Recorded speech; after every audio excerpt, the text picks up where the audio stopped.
Okay, this is how to change the bottom ice maker on an Electrolux.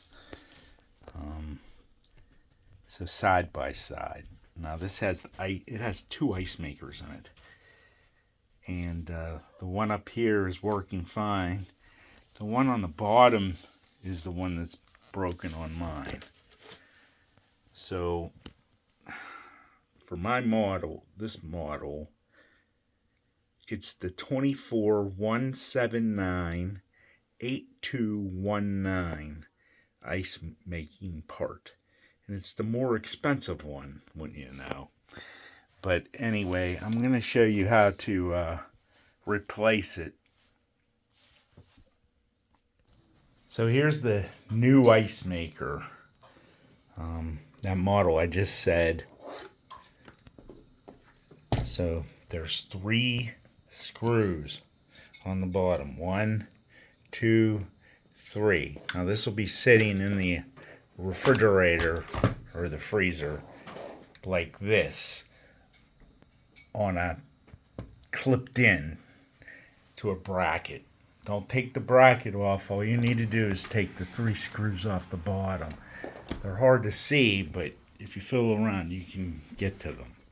Always make sure you unplug your refrigerator or freezer. I don't have mine unplugged right now because I already took the ice maker out, removing those 3 screws. Now, these screws on the bracket that it hangs on, don't do anything with those. Just take those 3 screws out and you'll get the ice maker out. And then it just hangs on those brackets. And you'll see what I'm talking about when you get yours. And then there's a hose up there that goes into that trough to make ice.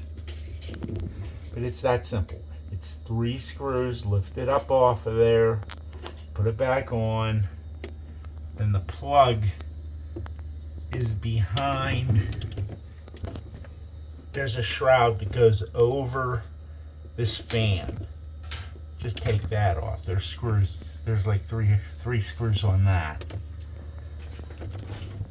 And then you could just plug it in and it'll work. Make sure that feeding tube is going into the trough though. So here's that shroud I was talking about. There's the 3 screws. Just take those out and then plug it in, put this back, and you should be good to go. That's simple. Thank you.